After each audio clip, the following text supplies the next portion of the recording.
Relasi kekuasaan Verdi Sambo di sidang kasus pembunuhan berencana Brigadir Yosua masih kuat.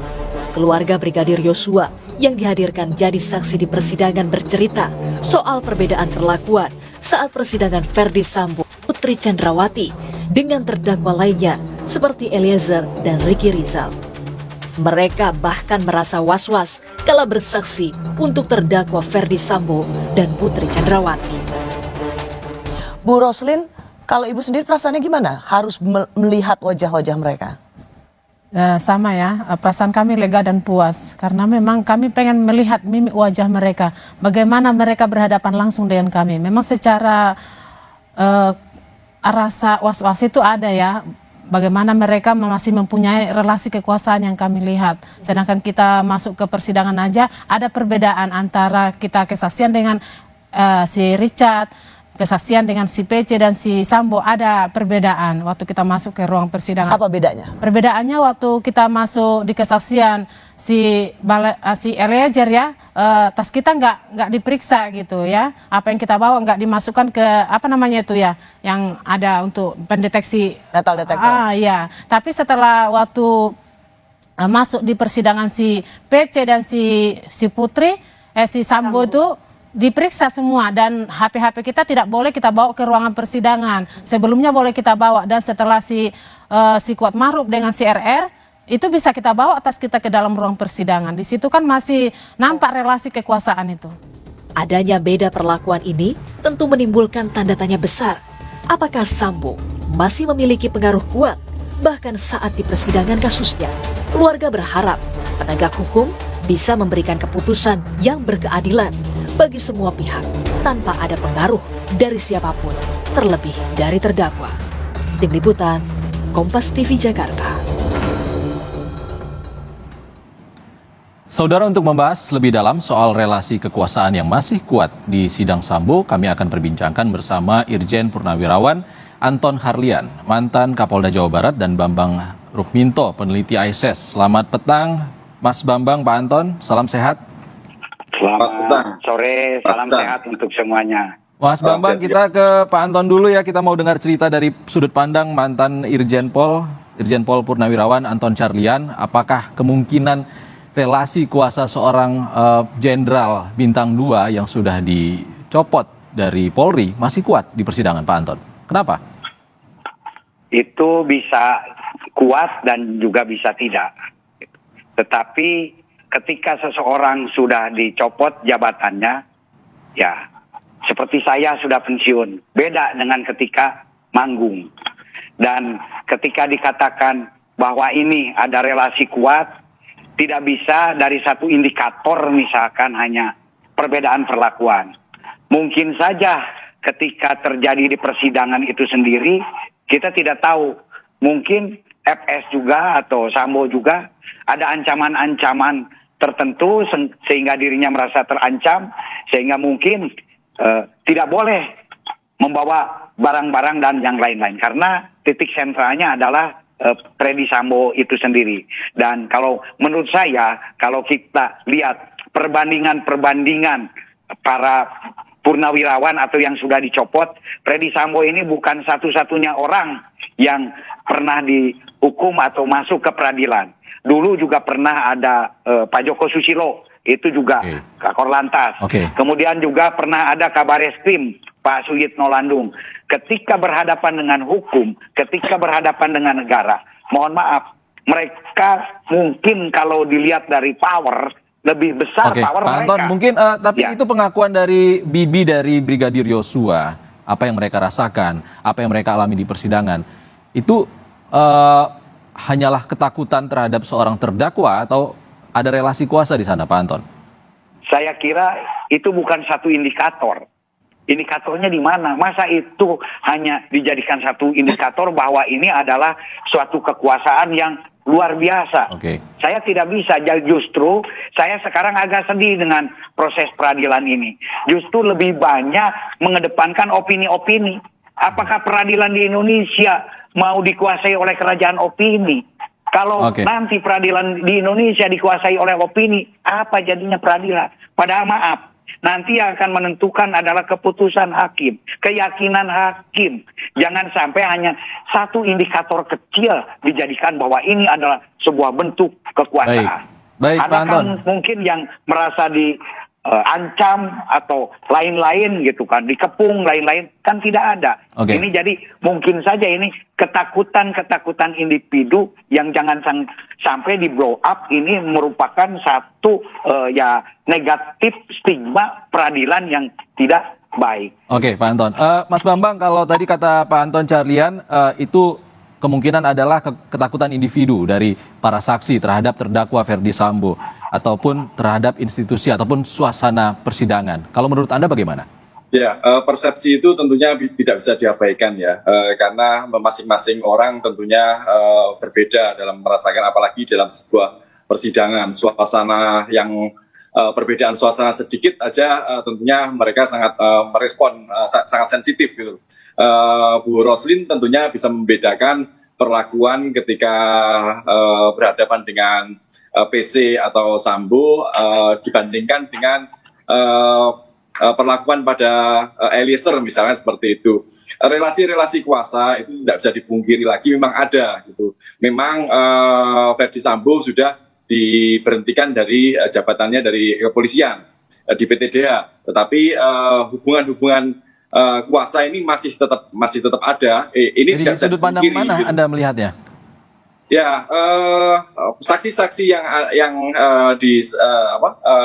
dihadirkan oleh jaksa terkait Eliezer misalnya, ini salah satunya dari asisten rumah tangga, kemudian juga mantan-mantan anak buah dari Ferdi Sambo. Hubungan-hubungan kedekatan, hubungan-hubungan atasan bawahan ini tentunya tidak bisa diabaikan, karena setelah sekian lama bersama-sama dalam sebuah satu tim, satu rumah, ini tentunya tidak bisa diabaikan. Makanya ketika Bu Roslin ini menyampaikan kesaksiannya terkait dengan suasana sidang, ini pun tentunya bisa membandingkan antara perlakuan pada atasan Ferdi Sambo dengan perlakuan pada Eliezer yang merupakan bawahan level paling bawah, seperti itu. Oke, Mas Bambang. Kita ke Pak Anton. Pak Anton, masih banyak saksi yang akan bersaksi di persidangan untuk terdakwa Ferdi Sambo atau Putri Chandrawati. Mereka semua adalah bawahan Ferdi Sambo atau bahkan ada asisten rumah tangga dari Ferdi Sambo dan PC. Ini kan tidak bisa kita elakkan. Mereka adalah bawahan dan ada relasi kuasa di antara mereka.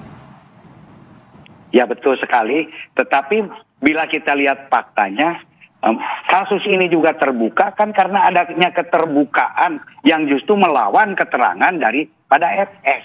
Ini yang terjadi. Kalau mereka masih dalam satu jaringan, kasus ini tidak akan terbuka. Jadi mohon, kita hukum ini berbicara fakta. Satu fakta saja belum tentu menjadi sebuah bukti atau kenyataan sebagai produk hukum. Apalagi kita hanya berdasarkan kata-kata. Jadi kalau memang betul relasi, tetapi sekarang konstruksinya sudah berbeda. Mereka sendiri, ya mohon maaf, masing-masing akan menyelamatkan diri dari jeratan hukum. Pasti masing-masing pun juga akan punya alasan-alasan tersendiri untuk selamat dari hukum, gitu kan. Jadi saya kira kalau kerjasama ini ya mungkin saja, tapi kan itu persepsi. Di mana faktanya, gitu. Tapi Memang betul. ada itu. fakta saksi ART dari Ferdi Sambo dan Putri Chandrawati, Susi, yang mengubah keterangan. Dan dia mencabut keterangannya di persidangan ini yang ditegur oleh hakim juga berbelit-belit, bahkan memantik marah dari jaksa dan juga pengacara dari Eliezer. Bagaimana tanggapan Anda? Ya, saya kira kan apabila seseorang bersaksi di depan pengadilan kemudian tidak benar, kan itu ada konsekuensinya. Beda kalau berita acara, yaitu kesaksian palsu 242. 242 itu ancamannya lebih dari 5 tahun, bisa ditahan. Jadi jangan main-main. Nah, mungkin dia mencabut itu hak. Makanya saya dari awal mengatakan bahwa kesaksian hidup itu beda dengan kesaksian yang mati.